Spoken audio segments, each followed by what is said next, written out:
What if I guaranteed you that you can achieve your dream body, your fitness goals, the relationship with food and exercise that you've always wanted? And what if I guaranteed you that you can not only achieve that, but everything else that you ever wanted for yourself? If I tell you that the likelihood of you achieving your dream outcome is 100%, that it only requires time, effort, and sacrifice, would you do it? I don't know what to buy in the grocery store. Buying healthy food is expensive. I won't be able to stick to eating healthy. I can't eat healthy when I travel. I don't want to give up my favorite foods. Cooking healthy is expensive. Cooking healthy doesn't taste well. I don't have time to work out. I don't even know what I'm doing in the gym. It takes too long to work out. Working out is hard. I hate being sore. I never see results. I can't stick to it long term. It's just not for me. When I started my health and fitness journey, I had no idea what I was doing when it comes to health and fitness. But I made the commitment to myself to figure it out, and that is exactly what I did. And everything that I know, all the tools that I use and the protocols that I stick to, they are in my guides. Stick to the workout schedule, get inspo from the easy meals that I included, and read the information so you can rewire your thoughts and beliefs. If you do that, I guarantee that you will see results in 12 weeks. And you know what the biggest payoff is? You'll not only reach your goals, but you'll also trust yourself. You know that you stick to the things that you promise yourself. And that feeling is worth everything. This workout is from my new guide, which I'll link in the description box down below. It has 3 leg days. It is very intense, but it is such a good schedule. I've been following it myself for the last weeks, and oh my god, my legs, my upper body, everything is on freaking fire, but I love it so much. It also includes cardio, it includes abs, it includes information, it includes 20 of my absolute favorite recipes that you can just make yourself and enjoy. So link in the description box if you want to go ahead and check it out. And now moving on to my everyday diet. I feel like this part is like an old school GAINSBYBRAINS video, and I am here for it. But the reason that I wanted to make this video is because I'm launching my new guide, and I like to develop my guides as I'm developing myself in my fitness and health journey. Right now I'm super focused on mindset and building routines and creating habits. So in my guides, I really try to give that knowledge so that you can benefit from it as well, instead of repeating the basics. I covered the basics in my first few guides, but I like to, level up as I am leveling up. But that doesn't mean that the basics aren't important. And obviously it's still covered in the guide, but not as extensive. I kind of want to make a video that you can always refer back to if you, for example, sometimes feel a little bit lost when it comes down to the basics. I'm going to break it down for once and for all, and I'm going to explain to you why all diets are the same and what my everyday diet looks like. Oh, good lady.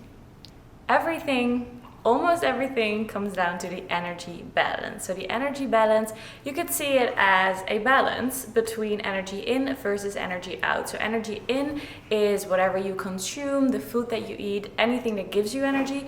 And then energy out is you burning calories by simply existing, but also by working out, for example. So whenever the energy balance is balanced, that means that you are maintaining. So that means that the energy in is equal to the energy out. If your goal is to lose, then you need to make sure that you create a deficit. So we started with our balance, and then we're creating a little deficit. And you can do so either by making sure that your expenditure goes up or that your intake goes down, or a combination of both. And what I mean with a combination of both is that, let's say that you want to create a deficit of 100 calories. You can do so either by making sure that you keep your intake the same, but that you expend 100 calories extra, or you can keep your expenditure the same, but lower your intake with 100 calories, or you can say I'm lowering my intake with 50 calories and I'm increasing my expenditure, so the calories burned, with 50 calories. Then you create a deficit and then you will lose.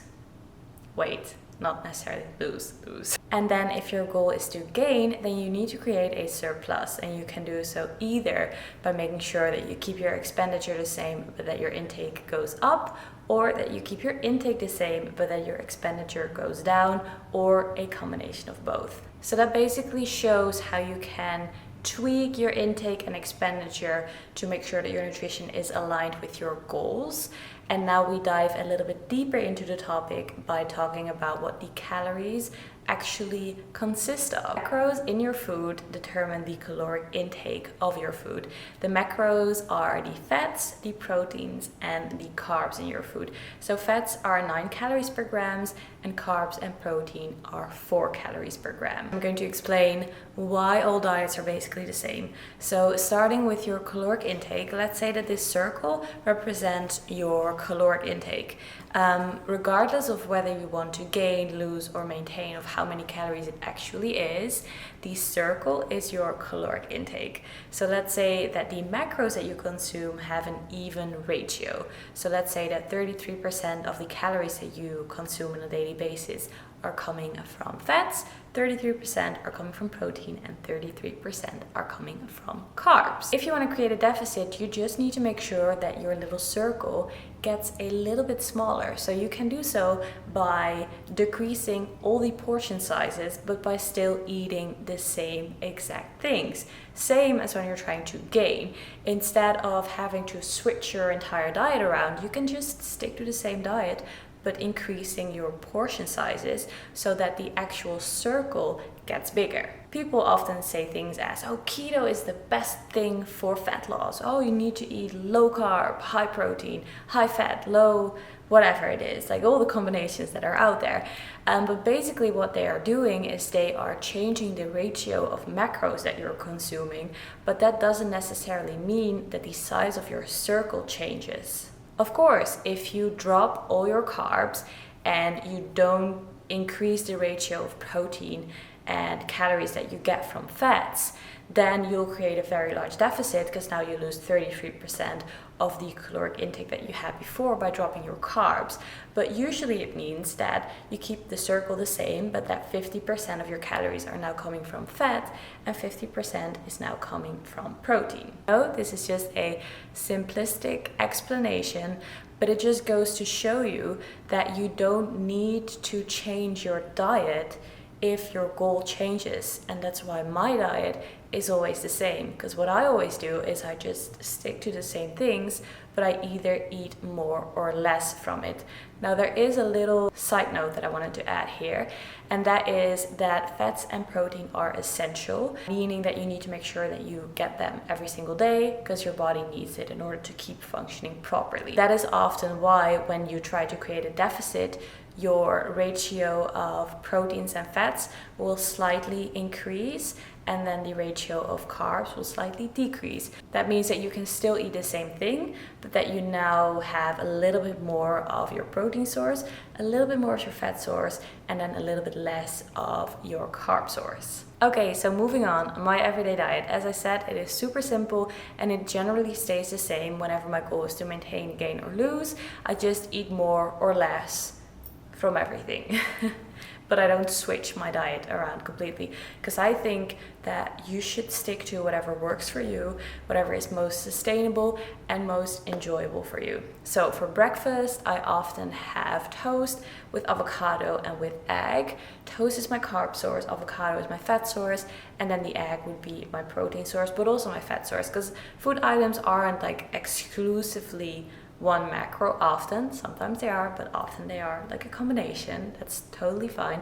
I'm just trying to show you why I would pick a certain food item and what role it has on my plate. And then for breakfast, I also love having low-fat Greek yogurt with granola and with honey. For the granola, I always try to make sure to get one that has nuts in it. So the granola is my carb and my fat source. And then the yogurt, since I pick a low-fat yogurt, it is mainly my protein source. I sometimes also have oats with peanut butter and with a protein shake.